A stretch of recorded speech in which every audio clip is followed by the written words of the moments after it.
Hi friends, David and I are here today to give you a guide to migrating from XState version 4 to XState version 5. XState V5 is in beta now, and we're really excited to have you try it out. If you have any questions for us during this webinar, you can ask us in the comments on YouTube, or if you want to post on any of the other social media platforms and ask us on there.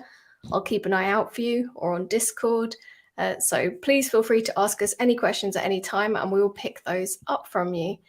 So without further ado, David, do you want to give us a little brief intro about what XState is for folks who may not be familiar yet? Yeah, sure. So XState is a state machine and state chart library. In fact, it does a little bit more. You could think of it as a state orchestration library. So you have state management, and then state orchestration takes that a little bit further. It allows you to manage disparate stores of states and communicate between them. So XState version 4 was released about 7 or 8 years ago, and it's been, or sorry, not version 4, XState itself. But yeah, so version 4 has been out for a while, and we recently just released XState version 5 beta. So with this beta release, we have a bunch of the core features in. Actually, we have most of the core features in, and those are considered to be the stable API. And so no breaking changes, or at least no intentional breaking changes are anticipated at this time with XState version 5. And so right now, we're just releasing it to let people play around with it and get a feel for the new API. Fabulous. And just in case you haven't watched any of our videos before and you have no idea who we are, I just forgot to do that bit. So we are part of the Stately team, and Stately Studio is a way in which you can visualize the state machines that you might have been building with XState. And I do advocacy and education for Stately. And David, you are? Founder, creator of XState. In case you couldn't have guessed that already. Yeah.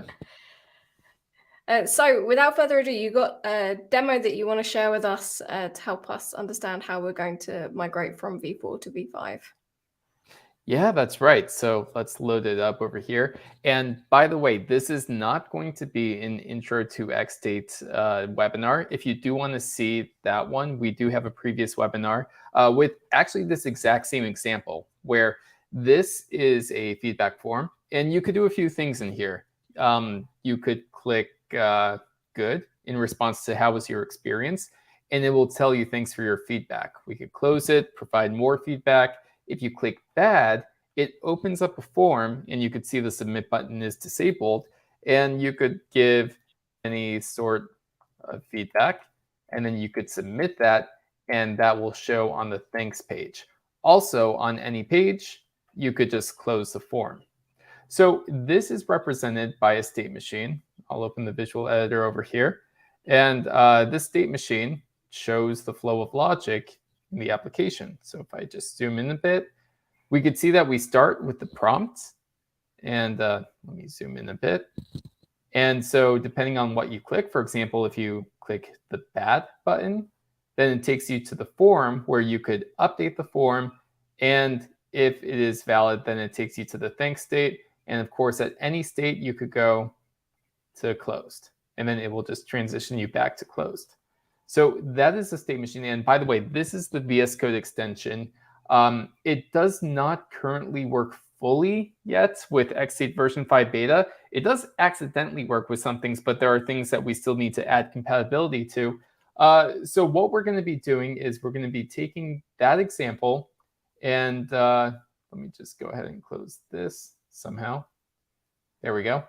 And we are going to be converting this example from the previous webinar to XState V5. So right now it's written in XState V4.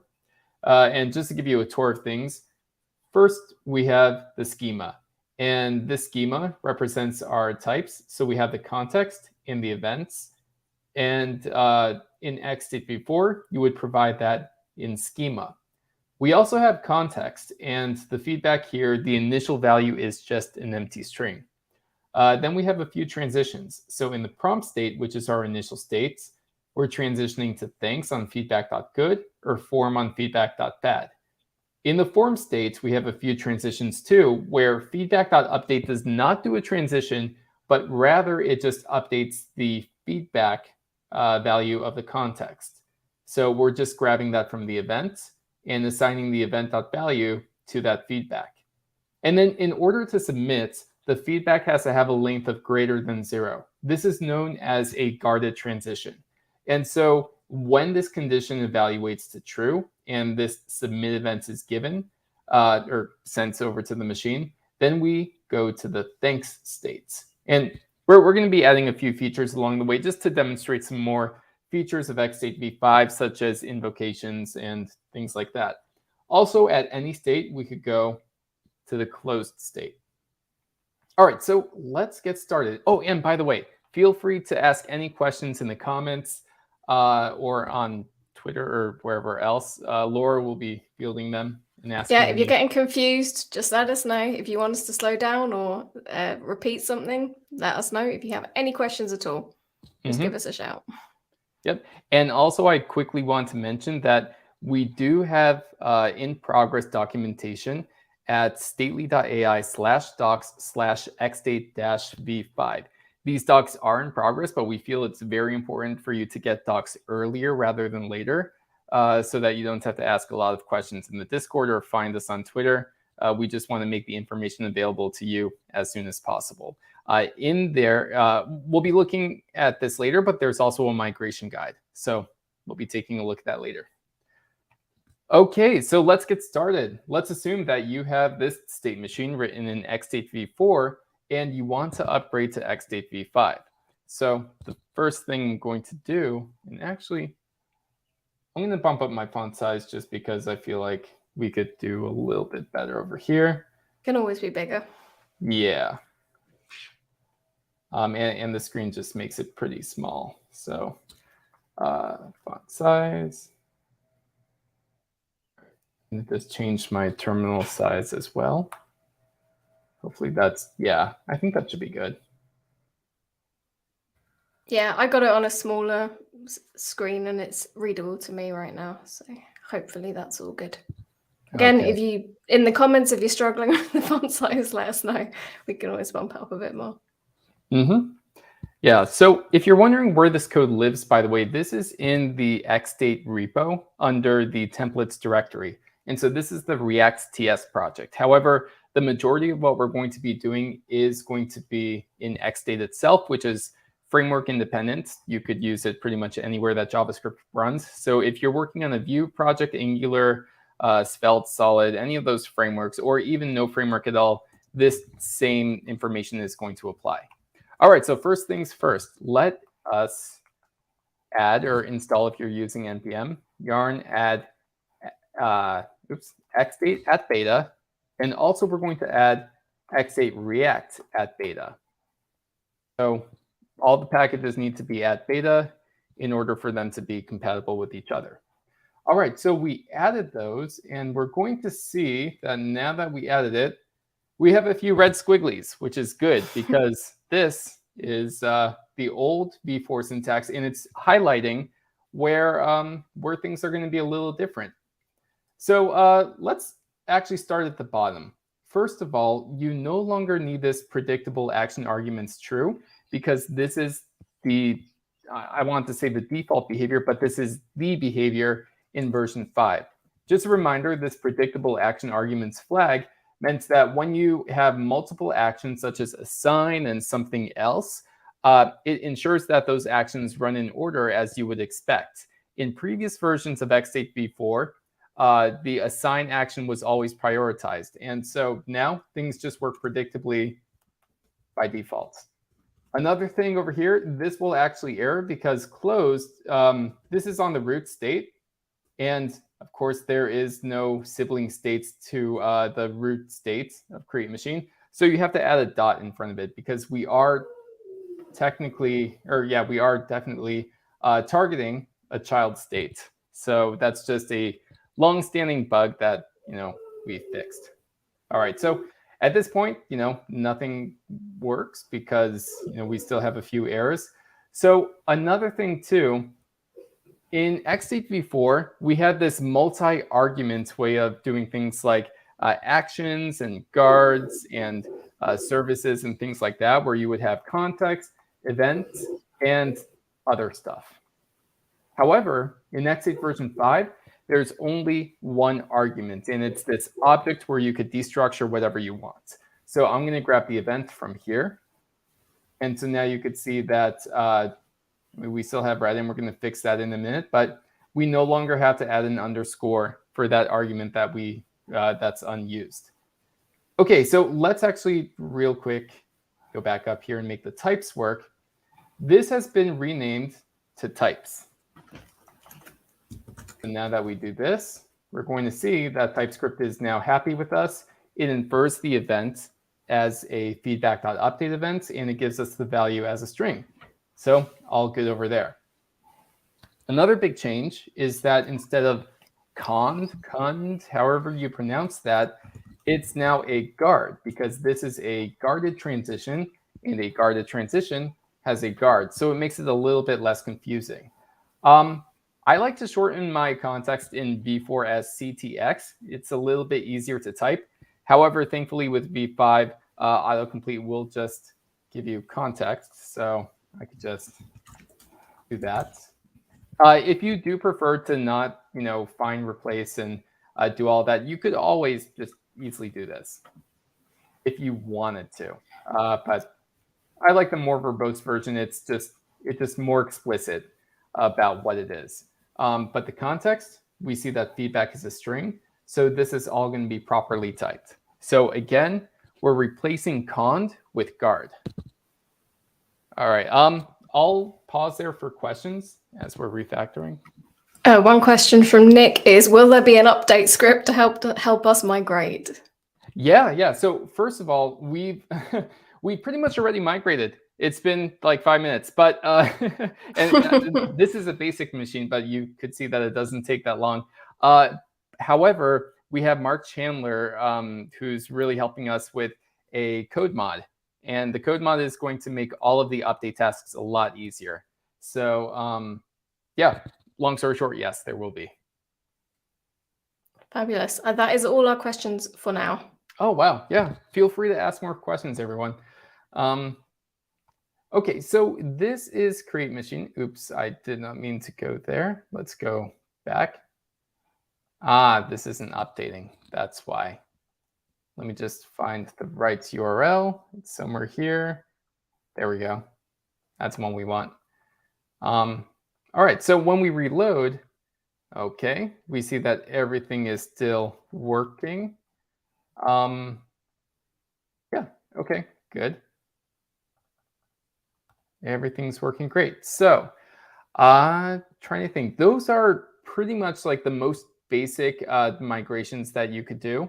Just a lot of things to keep in mind.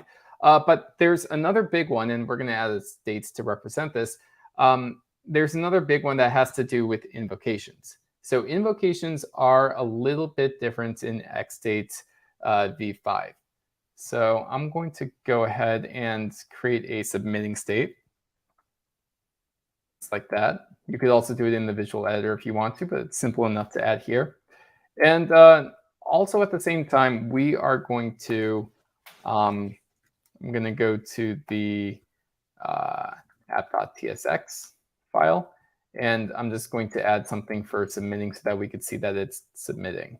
So we have state.matches form. All right, so let's add one more. State.matches submitting. And we're going to add just a very basic submitting. Okay, cool. So now I'm going to go back to the machine. Oops. Toggle send mode. Not used to it yet. Okay, so now we have submitting, and let's just do a fake timer. This is still V4, but it works in V5 as well. So we could say after, let's say, 2 seconds, we go to thanks. And so now this is going to target the submitting state. This is just to see that it works. And this also demonstrates how XState could be really useful for just prototyping logic. So that wasn't too bad to add. So now when we click bad, and we give some feedback, it's going to say submitting in a very ugly UI, but it still works. And then it says, thanks for your feedback. Okay, so now let's actually make that hit some sort of API. And so to do this, first of all, I'm going to make a fake promise, because a lot of front-end developers and backend have their logic in async functions. So let's just make an async function submit feedback, and we'll keep this empty for now. Thanks, Copilot. We're going to return a new promise that resolves after 2 seconds, and it doesn't really take any feedback. Okay, so in version 4, the way that we would invoke a promise is we would invoke source, and then we would have to give it context, event, and then we would have to provide that promise over there. But now the interface is actually a lot more flexible, and this is one of the changes I'm most excited about. Let's say we want to invoke a promise. We could use the fromPromise function, and that's imported directly from XState. And so in fromPromise, we pass in a function that returns the promise. In this case, submit feedback is a function that returns the promise, so I could just put submit feedback right over here. And then we could say on done, thanks. All right, so now if we reload this, we might get an error. So let me just see why that error is happening. And yeah, no idea. Oh, you know what? I'm just kidding. I thought that I forgot to run it or something. That's weird. So it just crashed on me. Anyway, it is working now. So we have some feedback, make errors more clear.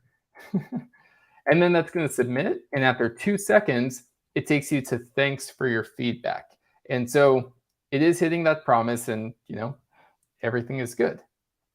So that's the big difference with invoke, where now you have these what do we want to call them? Like logic creators. So, nice.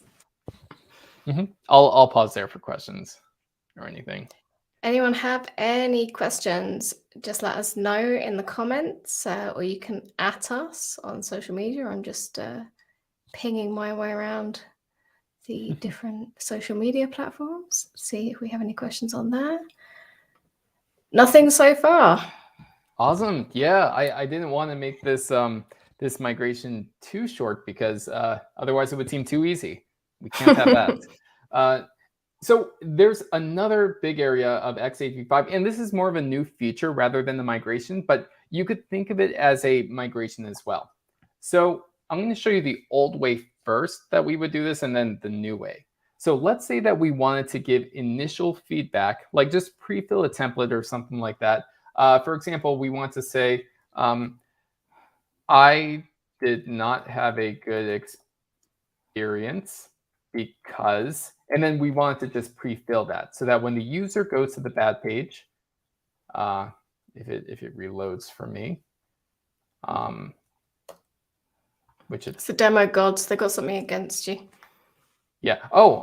That's why. It's because it's not a controlled component, probably. We could fix that. So we have text area. Yeah. Okay. So value equals, and then we are going to get that from the state over here. So oops. Value equals state.context.feedback. Okay, cool. So now when we go here, it shows this. I know you probably can't read that, but it says I did not have a good experience because, and then the user could just fill that out. So because fill this out, and then we could submit that feedback. After 2 seconds, it'll show. But let's say that you actually wanted to customize that initial data, so the initial value object. The way that we did it before is we would have to create a function that creates a machine. So in other words, a machine factory. Let's call this createFeedbackMachine. And we might have something like initial feedback, which is a string, and we pass it into here. And then we would just pass in that initial feedback. So we would have to change a few things. Of course, this is not going to work over here because, first of all, this doesn't exist. Have create feedback machine, and we would need to pass in create feedback machine as a function and then provide it with some initial feedback. Just a quick review. In XState React, in the use machine hook, if you don't want to memoize this, then there's a way to auto-memoize it, and basically meaning only create it once, and that's by passing in a function that returns the machine. This is a little bit of an awkward pattern because as developers, we could see that, okay, this is always going to return the same machine, but because functions are black boxes, it's just, still uncertain what's going to happen over here. So let's click bad. We have some initial feedback, which is great. But again, this pattern is a little bit awkward. So let's do better. I'm going to change this back to feedback machine. So we still have our static machine. We're going to get rid of this. And now instead, we are going to have dynamic context based on input. So input is a new concept to XState. I'm just going to put input over here. And we're going to wrap this in parentheses. And input is actually, in my opinion, a much safer and more robust way of providing initial data to context. So let's just say that this is input.initialFeedback or an empty string. Thanks, Copilot. And so now we don't have to have that create machine factory function thingy again, because we could just use input. So how does this input propagate from where we actually use it? So instead of doing this, so use machine, we could just pass in the normal feedback machine and then provide the input over here. So we could say input, initial feedback. Just kidding. This is great. And let's make sure that this works. There we go. It says just kidding. This is great. So yeah, if you are not using XState React, these arguments that are, these options that are passed to the second argument of use machine are the same as you would pass to the second argument of the interpret function. So if I have const actor equals interpret feedback machine, you pass an input to that function too. So input something, and then of course you could start it. All right, I'll pause there for questions. Yeah, going back to the with the promise, with invoking your promises, will these from promises be typed, or do we need to specify them in the type still? Yeah, so they're not automatically typed, at least not yet. In fact, Mateusz has Mateusz is working on a PR or coordinating with the TypeScript team to have inferred generic types just automatically inferred. I'm sorry, I phrased that really poorly, but basically, long story short, is in the future we're going to be able to infer types like from, promise, etc. from the actual machine definition, but pretty soon, I think we still have to add support for this, but it would just be in here. So you would have actors, and then you would have a bunch of different actors in there. So I actually, since this is fairly new, I actually have to remember the syntax for that. So there's but it would be in here. And so you could just specify like the different types of actors that you would want. So yeah, just see if I could find that real quick, or at least find an example. Yeah, I'll have to get back to you on that, but we're still working on the typing story. And all you have to know is that everything is going to be here inside of the types. And actually, I'm going to make a note of it, and yeah, maybe we can show it in office hours. Yeah, so thank you for the reminder, but yeah, you will be able to strongly type them, long story short. Now, did you... John asks, how would you handle a timeout on the invokes service? All right, so let's say that this promise is taking 3 seconds, and we're like, oh, you know what? We want to, just fail if it times out or something like that. So we'll go directly to the closed state if it fails, just because I'm too lazy to make an error page. But we could just say after, let's say, 1.5 seconds, we go to closed. So that way, this could basically serve as your timeouts. So if we go here, oh yeah, so it goes to closed because it timed out. And so if we make the timeout a little bit longer, hopefully this answers the question, but I believe it does, because after he'd asked that, John had said, wait, can I just add an after on the state invoking the service? I need to test this. So that's your answer there. yeah, you absolutely you can. And also, this is more of an advanced topic, which we might do a webinar on too, but these, whatever we want to call them, like logic creators, like from promise, from transition, from observable, from callback, all of these things are actually really composable. So in the future, you could say something like source from promise with timeout, and you could make your own. And so you could do something like that. And maybe this would automatically have some sort of on error that goes somewhere. So yeah, you could definitely have custom logic in there. And I've been playing around a lot with that. Just think of things like from undo redo, or with undo redo, things like that, where you could basically decorate these actor logic creators. I guess that's what we'll call them. John asks, anything else new in types aside from services being now named actors? Oh yeah, so that is an important point. Services is renamed to actors, and the idea is that everything is an actor. As far as types, again, we're still working on types. It's a long story to be told, but yeah, types. There will be some new things. Oh yeah, so I should mention that we're still working on type gen support as well, but I'm going to copy and paste this over just to make this a little bit more clear. Type gen now is going to belong, I guess that should just be that. Type gen is now going to belong inside of that types property. So again, we're no longer using schema. We're now using types, and type gen is going to appear here.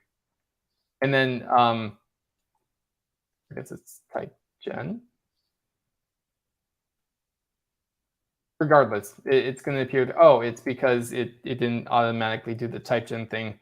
I disabled type gen in this repo because we have a million machines in here and it would wreak havoc. But in normal projects, you should use type gen. But yeah, so type gen would appear right over there. Great. Cedric asks, does the visualizer work with version 5, or do we have something to set up? Yeah, so the visualizer is mainly for XState version 4. It does, like with basic machines, work with XState V5. Not all of the features are going to be represented in there, and that's because we're still building out support for it. Also, we're focusing our efforts on making the stately editor be the source for inspecting these machines. And so that's going to be compatible with XState version 4 and version 5. So we just released XState version 5 beta, and so that's why now we're going to be adding all of those additional features onto the editor, and maybe even the visualizer, or maybe we'll have a simplified visualizer. But those are coming soon. Long story short. Yeah, I mean, let us know what you think about that. I mean, it would be great. I think eventually the editor is really the way forward. Stately Studio has so much to offer you. We know that it's not quite the same feature set as the old bits right now. But if you have any particular priorities or use cases there, you let us know, and that will help us know what to prioritize as well. Mm-hmm. And Cedric also asks, I remember Farzad had talked about adding a sequence diagram into the visualizer. Do you know if it's still planned? Yep, that's definitely the plan, and we are actually working on it. In fact, I got a related message this weekend about it. So yeah, it is definitely in progress. And yeah, it's going to be much more general purpose than just inspecting machines. So it's going to be a really super powered sequence diagram. And so that's going to be important because in XState V5, any actor is a first-class citizen. So it's no longer just machine and then everything else that you can invoke or spawn. But actually, I should talk about that real quick too. Let's say that you have some logic in a promise or an observable or something else. In fact, let's make a simple reducer. Const counter equals fromTransition. And let's say we have state event. If you've used Redux before, this is going to feel immediately familiar to you. So if event.type is increment, then we're going to return state +1. Notice how, +1, we're adding +1 to a state. What does that mean? Otherwise, we're going to return the state. You define the initial state in the second argument here. And so this is as basic as you could get with actor logic. So notice over here, you could think of this as a very, very simple state machine that's just reading an event and updating the states. And it's called fromTransition because this is a transition function. We don't want to use the term reducer because that gets confusing. So here's your transition function. And then just like with machines, if you wanted to create an actor from this, you could say const actor equals interpret counter.starts. And so again, you could use that normal logic over here. And yeah, doesn't have to be a machine. So that's one of the big new features. There's also from promise, there's from observable, from event observable, from callback, and of course there's createMachine, which is from a machine. So yeah. Oh, nice little bit of encouragement from Eric. This upgrade is so complicated on your side. You guys are doing great. And yeah, I have to say that David and Mateusz have been like really thinking everything through in such detail and trying to make it as straightforward as possible for all of you to be able to move things over. And if someone was getting started with XState for the first time, so if you're working with teammates who are also, you're trying to get them on board, this should also make it easier for them to get started with XState, I'd say. I think a lot of the naming is much easier to understand.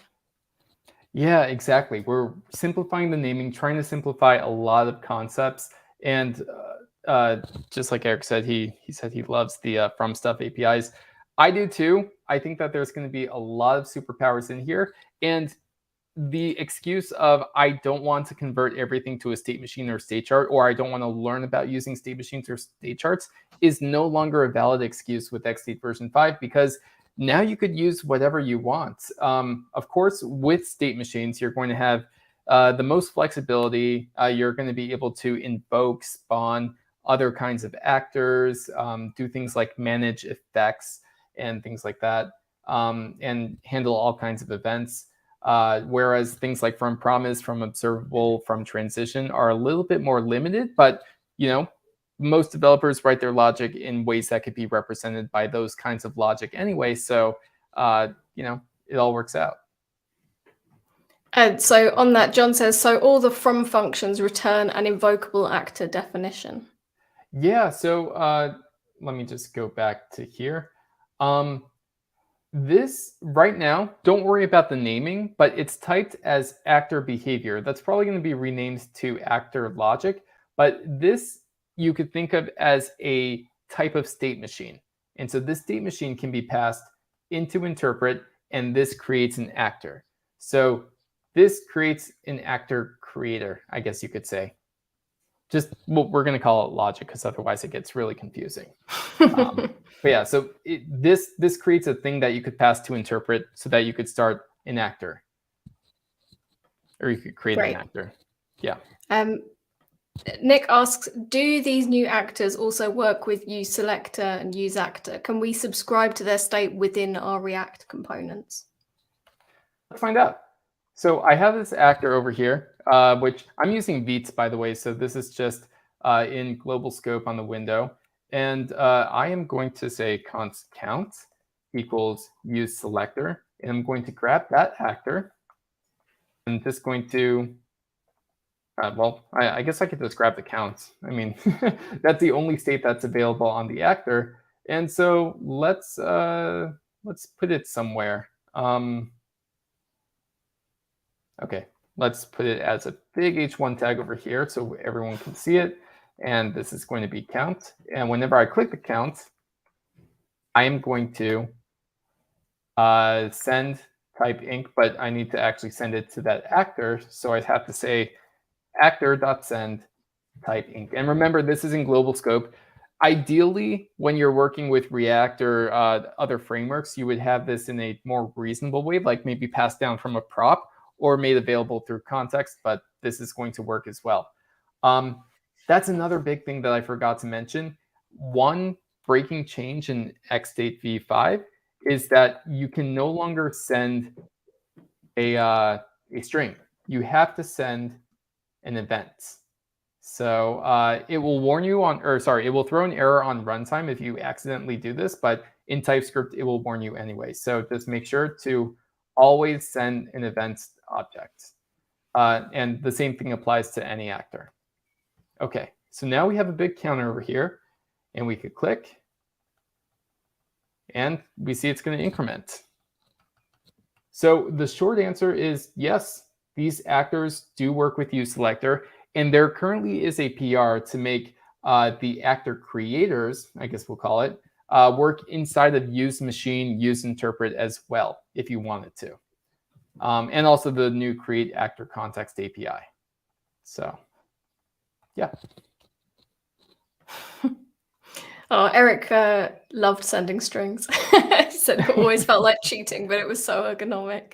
Well, you know what? You could always, just make function use Eric machine, and then you have a machine over here, and then you could transform those strings into, like, this could easily be done in user land if you really loved that, that ergonomic, whatever, behavior.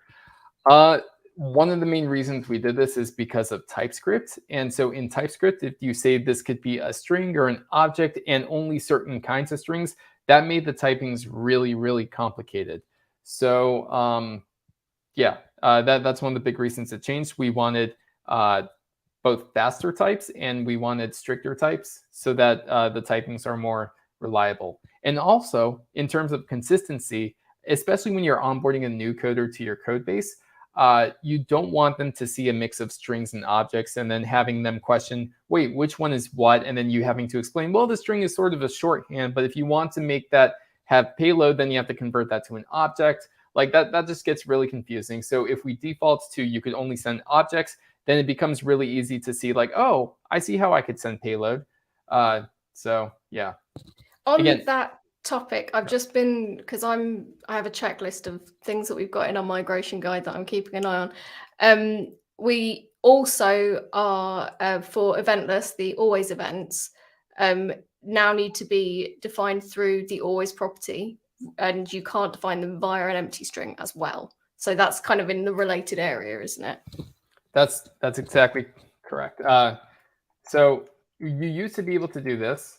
And of course, it's going to yell at you with maximum call stack size exceeded, which is not the error that we were expecting. But instead of this, and this has been true for V4 for a while, but you should use always instead. And then you could go wherever. So yeah, very good point. Sorry. I'll press the button. Eric also said, I always hated that it allowed a string when the event required a payload. So once again, David is not wrong. Prove yourself wrong there, Eric. Yeah, exactly. So it's a safety mechanism. It's for your own good. I want to really quickly talk about another new feature too. Now that we got past the migration stuff, more or less. The guard here, let's actually turn this into a proper guard. So I'm going to say feedback is not empty. And then I'm going to specify it in the second argument over here. So this is still guards. Feedback is not empty. And then I'm going to check if context.feedback.length is greater than 0. So this should work. Okay, it's because we do have a string in here. Oh, that's annoying.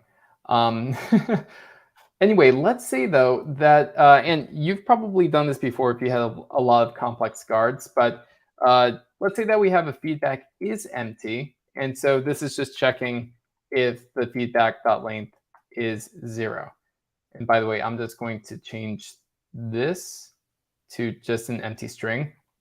And by the way, this is another benefit of input. You could override the input. You could validate it, sanitize it, whatever, instead of having it go directly onto the machine. So now it's always going to be empty, and this should be invalid. But let's say that we didn't want to create a feedback is not empty guard, just because we already have this. So what we could do is use a higher order guard. And in XState, we could import not, and then we could pass in that string. So this does exactly what it looks like. We're basically saying if this guard evaluates to false, which means that not will evaluate to true, then we'll go to the submitting target. So hopefully this logic works. And okay, you could see that it's disabled still until we type something in. And then we could submit that after 2 seconds. And so there's a lot of guards like this. And so let's add another one. Actually, we could also do it inline just to show you the API. So let's say that we wanted to check 2 guards. We wanted to check not feedback is empty, and I don't know, just something that evaluates to true. And we could import and from XState. Or sorry, we don't need it. I did that in the wrong place. I'm just going to inline that over here. We could use the and higher order guard and combine these guards. So now if we go bad,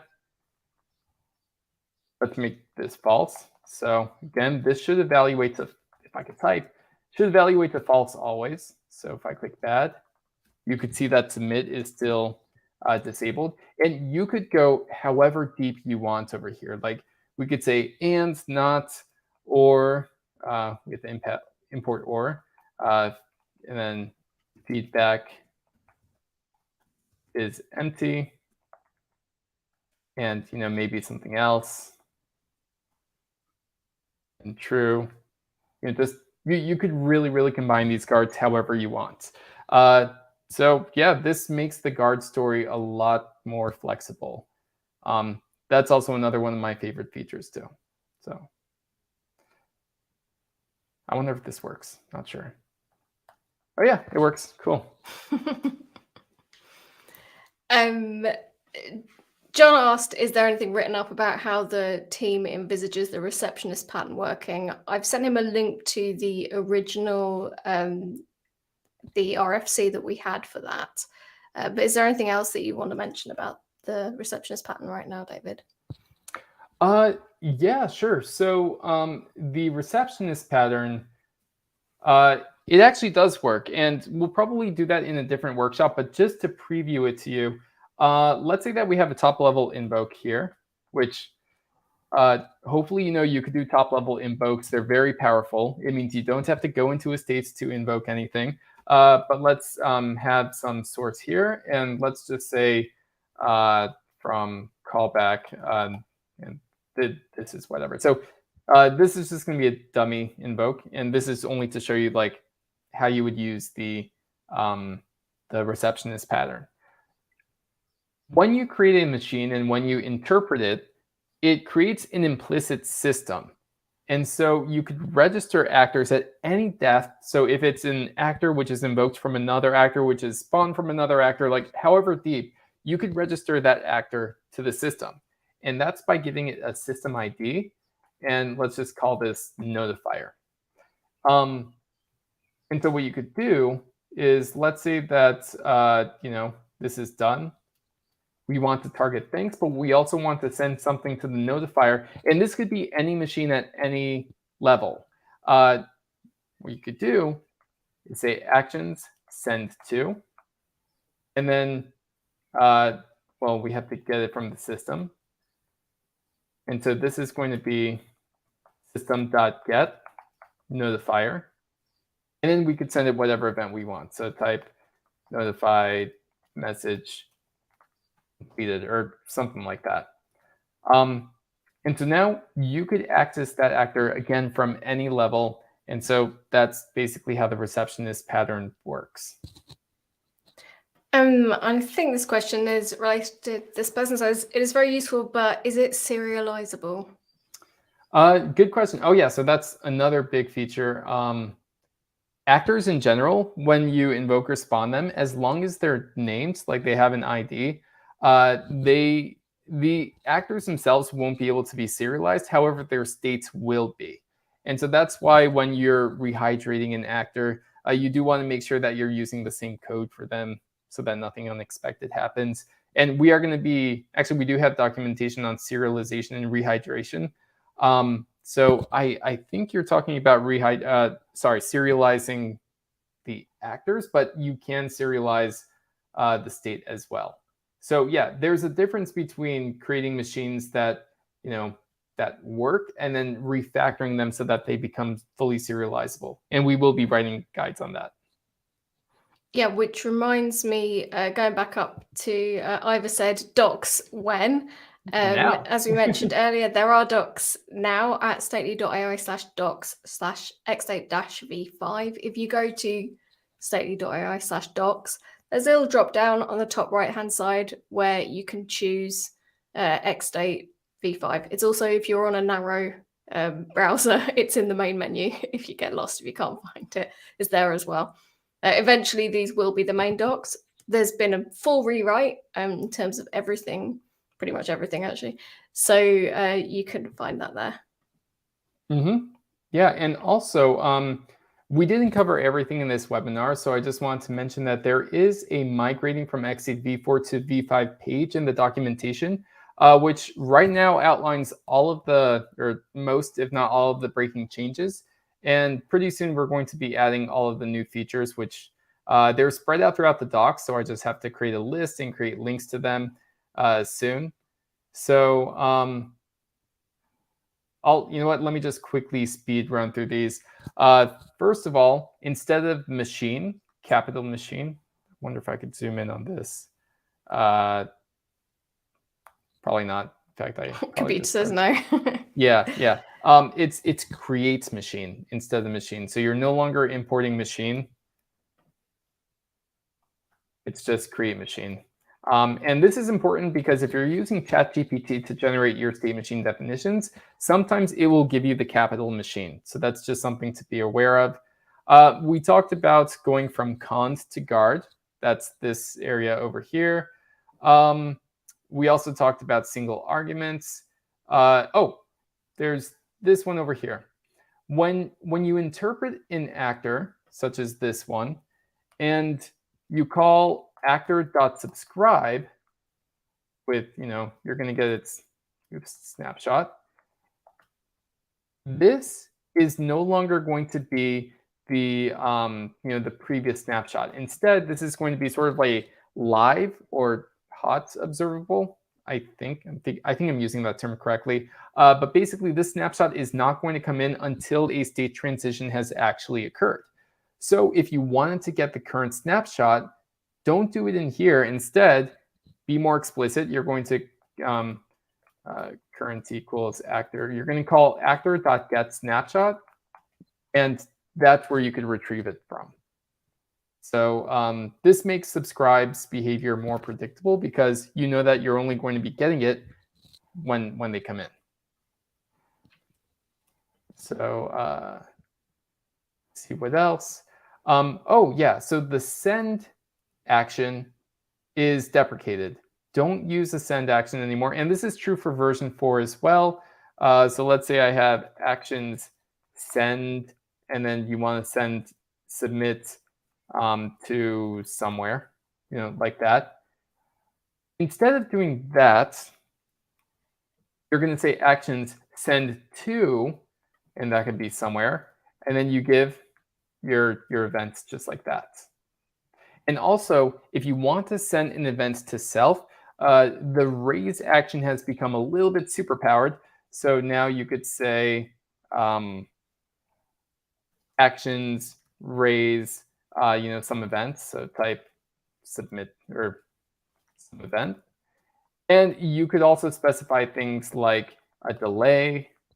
You could give it an ID if you want to. So you have all those things available to you. This should come from XState. Of course, that's not a valid event. So yeah. So yeah, there's that. I think the next thing on the list is external transitions. Oh yeah, honestly, that has always confused me as well. So let's say that we have an internal, undo something, whatever.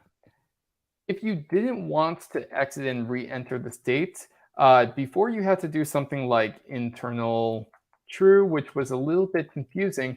But what you really want to say is, I don't want to re-enter the state that I'm in.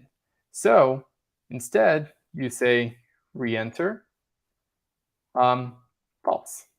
And so that will prevent you from re-entering the state. So it's a lot clearer than the internal false, etc. So if you wanted this to be an internal transition, an external transition, you could say reenter true. So that's that change. Just scrolling here and seeing what else. I'm also happy to answer any questions. We have got some more questions. I can jump back to. First up is from Kevin. Kevin says, Hey, Kevin. Can a parent machine still pass a data function prop down to an invoked actor, or is there a more input-like API for that? Oh, great question. Okay, so let's say that we're invoking something like this from promise.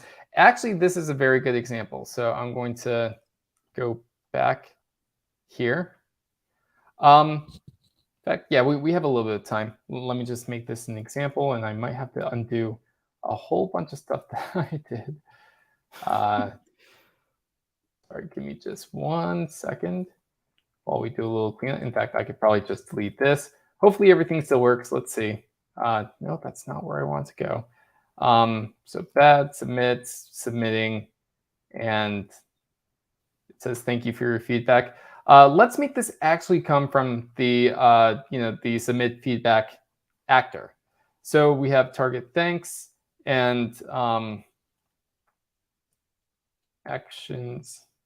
Or actually, no, just to save a little bit on time, let's say that we actually want to provide that feedback into submit feedback. So obviously there's not like the old way of doing it. You have to pass it from here, etc. There's no longer anything like that. So instead, what we have to do is provide input over here. So input, and we could just give it the feedback like that. And so this is, right now we have to fix the types on this, but this is going to come from, context or event or anything else. And this is going to be passed in to this promise. So how exactly does that work? Well, in the initial argument over here, we have an object, and that object takes in that input. So in this case, the input is just going to be a string, which is context.feedback. And so we could grab that input in from promise and give it directly to here. Now, one of the biggest reasons that we're doing this is because this now becomes completely flexible. So I could just say feedback submitter. And now all of a sudden, oops, I don't know what language I was writing there. Const feedback submitter. We could just say, hey, this is just a thing that you could use absolutely anywhere. And this thing only cares about like the input being a certain type. So it's not tied to any specific machine, which makes it a lot more flexible. Again, there's some typing work we have to do to clean that up. But now you could just pass that in pretty much anywhere and invoke that from any actor And so the actors are more loosely coupled. So that's how you would do that. Great. Nick asks, can we access invoked actors within child machines from a parent machine? Yeah, of course. And so the way you would do that, this is exactly the same as before. Let's say that you have, state.context.some actor, dot some other actor, etc. Or like context.some other actor. Like this remains exactly the same, whether you're using V4 or V5. So yeah. However, if you're using the receptionist pattern, I believe, and I'll have to double check this again, brand new APIs, but you could also just say const some actor ref equals actor.system.get, and then you could get the name of that. So now it makes it a lot easier to access actors that are registered with the system with a system ID from anywhere in that system tree or system family, whatever we want to call that. Great. We've only got a few minutes left. Folks, if you have any questions you want to ask, make sure that you ask us on our social media platforms or in our Discord or here in the comments. We've got a few more things that are on our list that we haven't mentioned, David, so I don't know if we just want to rattle through them very quickly. Let's do it. First up, strict mode versus wildcard transitions. Oh, yeah. So there is no longer a strict mode. There's no, you might have been used to writing strict.true or strict true. This was in the early days of XState, and so some of you might still be doing this. The main purpose of using strict true is to prevent any unwanted events from coming in. So instead, I would highly recommend, again, to be more explicit and on the root states, provide a wildcard and just do something, handle it, throw an error, do whatever you want to, send it off somewhere. But this is where any unknown events would go. And so, yeah, that's how you would handle that. Great. State.history property being removed. Yeah, so state.history, again, it's no longer there. And that's because, number one, it was like a memory leak nightmare, which we did solve. But that also meant that the states were truncated. We were mutating state in order to, to prevent accidentally creating a blockchain in your application, which, we don't want. No one wants that. So instead, the right thing to do is to, handle it yourself. So you could do something like let prev state equals actor.getSnapshot. And then whenever you subscribe, so let's say actor.subscribe state, we could just let's say you have a comparison function like compare prev state state. Essentially, you already have the previous state over here, and then you could assign prev state equals state. So it takes 2 lines to do this, basically obviating the need for something like state.history. And in general, we're trying to make the state object a lot simpler. So actor.batch method, that's been removed, right? Yes. So instead of that, let's say we have event equals to this. You just do for const events of events and then actor.send event. So this is how you would do that. So yeah, this is your basic way of batching events or batch sending events. Great.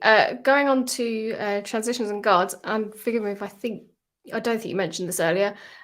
So rather than using in the transition property, we want folks to use guard stateIn. Yeah, that's correct. So just as another refresher, let's make this, this is impractical, but let's make this a parallel state.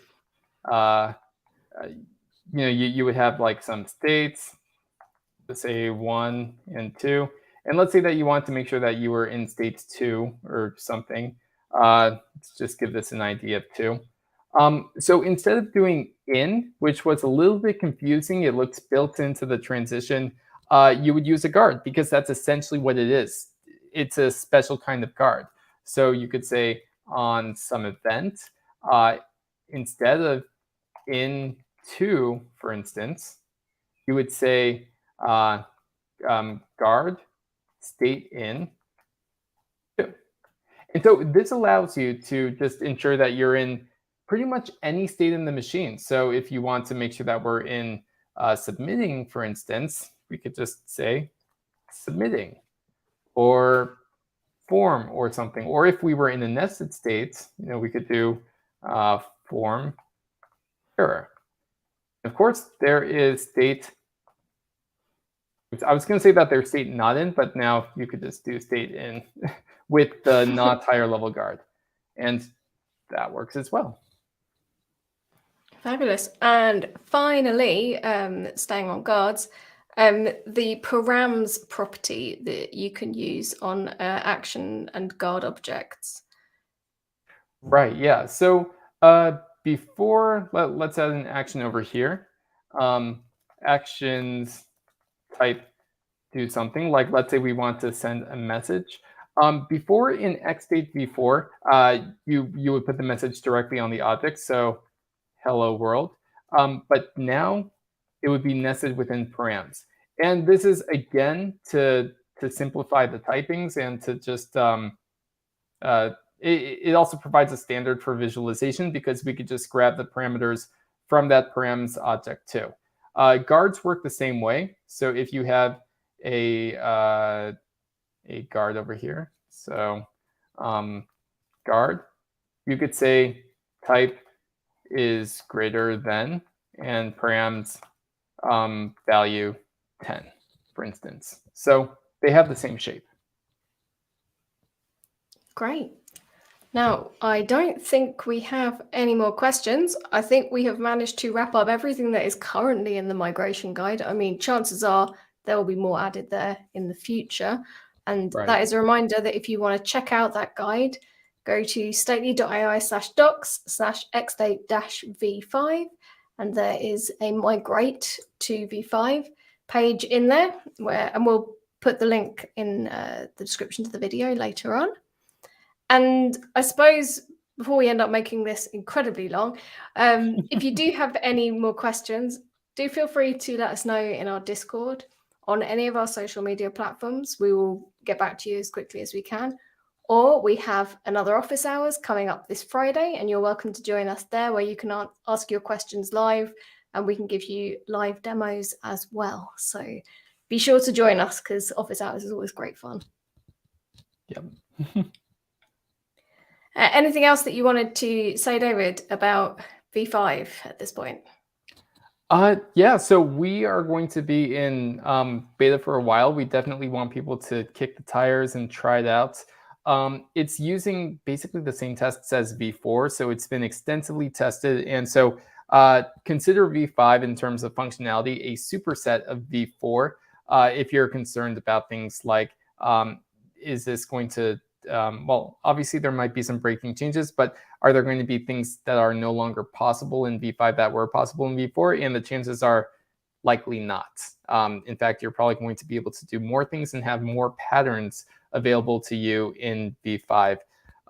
So we'll be making an announcement about V5 beta later this week. So definitely share it around. And yeah, I'm also going to be, or actually we're also going to be updating the documentation as questions come in, just to make sure that we're answering all the questions and clarifying all the concepts. Yeah, so please just speak to us. Just let us know what you need. We're doing our best, but we actually really thrive off having your feedback, because that helps us know what direction we need to go in, what questions we need to answer. So thank you everyone for joining us. We really appreciate it. We really appreciate all the questions and everyone joining in the comments. It's always much better when you're here. We may do another one of these if you would find it useful. So please let us know. If there are any other examples you would like to see, any other demos, just give us a shout. Thank you everyone for joining us, and we will speak to you soon. Thank you all. Bye-bye.